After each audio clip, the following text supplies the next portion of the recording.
Selamat berjumpa kembali.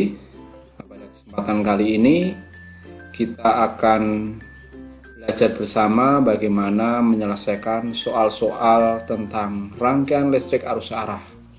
Kita akan membahas tentang rangkaian listrik satu loop seperti yang ditunjukkan pada soal berikut ini. Perhatikan gambar rangkaian listrik di samping. Tentukan besar dan arah arus listrik yang mengalir pada rangkaian serta besar tegangan AC. Nah, kita bisa menggunakan konsep hukum Kirchhoff 2 yang sudah kita pelajari untuk menganalisis soal seperti ini. Nah, caranya gimana? Nah, cara yang pertama adalah kita ingin menentukan atau memisalkan arah arus listrik yang mengalir pada rangkaian ini. Permisalan kita yang pertama, arah arus listrik mengalir searah jarum jam. Jadi misalnya dari A, D, C, B, A terus mutar. Permisalan yang kedua, arah arus listrik itu mengalir berlawanan arah jarum jam. Jadi misalnya dari A, B, C, D, A dan seterusnya. Jadi kita bebas menentukan apakah arah arus listrik akan kita tentukan dengan arah searah jarum jam atau berlawanan arah jarum jam. Nah, misal sekarang kita akan menggunakan permisalan yang kedua. Jadi saya akan memisalkan bahwa arah arus listrik ini berlawanan arah jarum jam. Nah, misalnya gini. Nah, ini adalah I-nya nih. Ini adalah I yang akan kita cari. Kita misalkan dia berlawanan arah jarum jam. Nah, setelah kita memisalkan arah I, sekarang kita ingin menggunakan konsep hukum Kirchhoff 2 ya. Tentunya semuanya masih ingat bahwa hukum Kirchhoff 2 adalah secara matematis dituliskan sigma E atau sumber tegangan plus sigma I kali R sama dengan 0. Nah, ini konsep yang sudah kita bahas sebelumnya tentang hukum Kirchhoff 2. Nah, sekarang kita lihat di gambar rangkaian ini, sumber tegangan ini disimbolkan dengan dua garis sejajar, yang satu panjang, yang satu pendek. Nah, sesuai perjanjian selama ini bahwa ketika sumber tegangan itu dia punya dua garis yang berbeda panjang, nah garis yang panjang itu menandakan di sini adalah kutub positif, di sini kutub negatif. Jadi yang panjang itu adalah kita tandai sebagai kutub positif, yang di sini adalah kutub negatif. Nah, sekarang kita misalkan tadi I-nya itu berlawanan arah jarum jam. Jadi misalkan kita titik awalnya adalah di A, jadi arah arus itu akan melalui B, kemudian C, D, kemudian A, seterusnya muter terus. Ya, sesuai arah loop ini. Nah, sekarang kita lihat di sini sigma E. Sigma E ya. Jadi artinya kita ingin menjumlahkan sumber tegangan yang ada pada arah pada rangkaian satu loop ini. Nah, kita lihat sesuai perjanjian ketika arah arus itu masuk ke sumber tegangan, mana kutub yang ditemui dulu.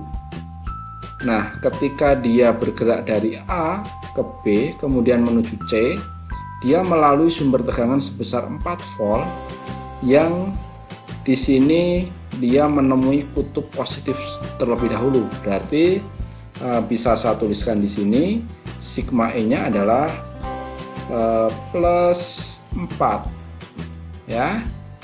Kemudian dia masuk ke sumber tegangan 10 karena di sini yang ditemui adalah kutub yang negatif, berarti di sini adalah minus 10. Nah, kemudian dia muter, kemudian menjumpai sumber tegangan 6 volt atau GGL ya. Berarti di sini minus, berarti saya tuliskan juga di sini minus 6. Ya, minus 6. Ditambah, nah sigma E, karena kan prinsip seri dan paralel ini adalah rangkaiannya satu loop, sehingga komponen-komponen antara sumber tegangan dan resistor itu tersusun seri, sehingga I yang melewati komponen-komponen ini sama besar, sehingga kita tuliskan di sini I. Nah, sedangkan arus listrik itu dia melalui resistor 7 ohm, 3 ohm dan 4 ohm. Berarti saya tuliskan di sini ya, anggap aja misalnya dari titik A, berarti 3 tambah 4 ohm ya, tambah 7 sama dengan 0. Oke, nah ini adalah konsep dari hukum Kirchhoff 2 yang kita terapkan dalam rangkaian ini untuk mencari I. Nah, sekarang kita jumlahkan ya, plus 4 minus 10 minus 6. Berarti hasilnya adalah minus 12. Nah, di sini kita lihat 3 tambah 4 berarti 14I sama dengan 0. Sehingga bisa kita tuliskan bahwa 14I itu sama dengan 12, sehingga I-nya adalah 12/14, atau bisa saya tuliskan, kita sederhanakan menjadi 6/7 ampere. Ingat ya, satuan dari I adalah ampere. Nah, kita sudah mengetahui jawaban besarnya I. Jadi besarnya I adalah 6/7 ampere. Nah, sekarang kita lihat arah arusnya kemana. Nah, tadi kita memisalkan arah arus itu berlawanan arah jarum jam. Dan ketika kita cari, ternyata I-nya sama-sama positif. Ini positif, menghasilkan angka positif. Sehingga bisa kita simpulkan bahwa arah I, arah arus, itu adalah berlawanan arah jarum jam.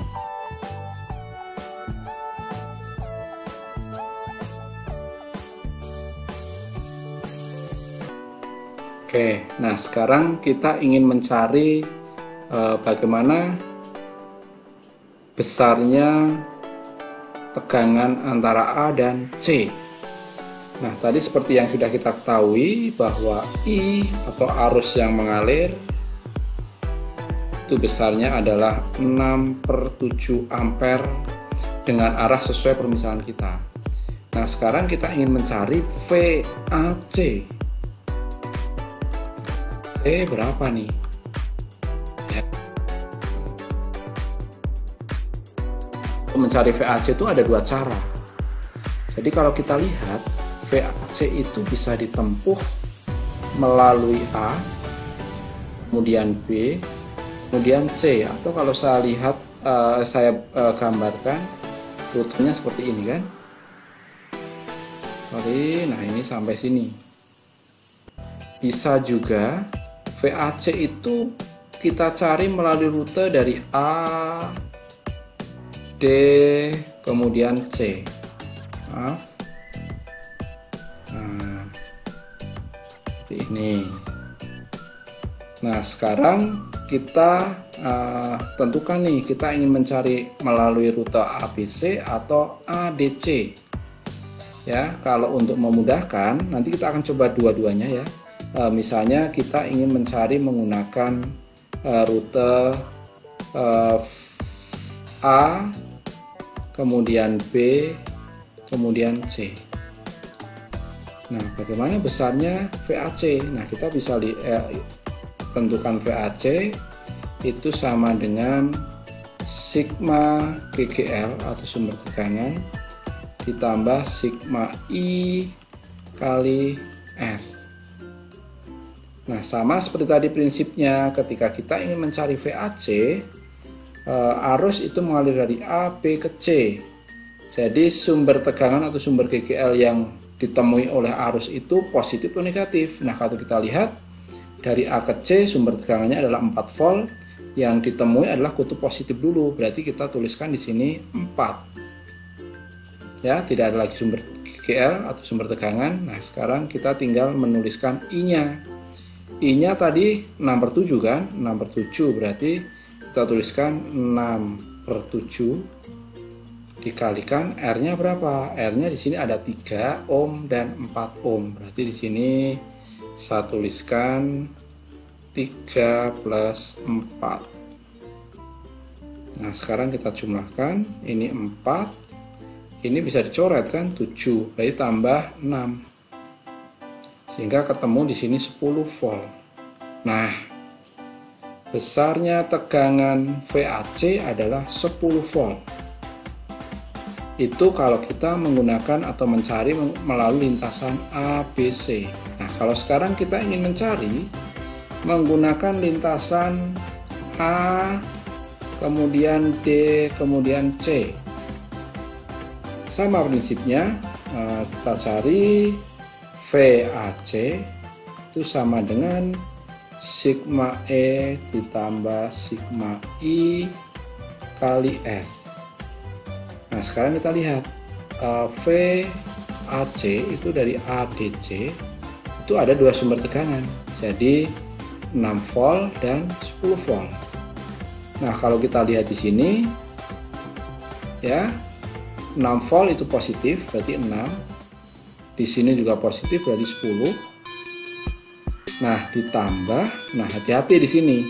Karena I yang tadi melalui rangkaian ini adalah arahnya berlawanan arah jarum jam. Kalau kita ingin menempuh ADC atau lintasan ADC, maka I itu berarti menjadi bertanda negatif. Kenapa? Karena dia berlawanan dengan arah arus sebenarnya, sehingga di sini menjadi saya tuliskan min 6/7. Dikali berapa? Dikali R-nya. R-nya ada 7, berarti dikali 7. Nah, kita hitung nih, ini bisa dicoret. Coret. Ini menjadi 16 dikurangi 6. Hasilnya berapa? Hasilnya adalah 10 volt. Oke, hasilnya sama ya. Baik itu melalui ABC ataupun melalui ADC, hasilnya sama 10 volt. Jadi bisa kita simpulkan bahwa besar tegangan AC itu adalah 10 volt. Jadi nanti teman-teman bisa memilih salah satu cara yang paling gampang untuk teman-teman.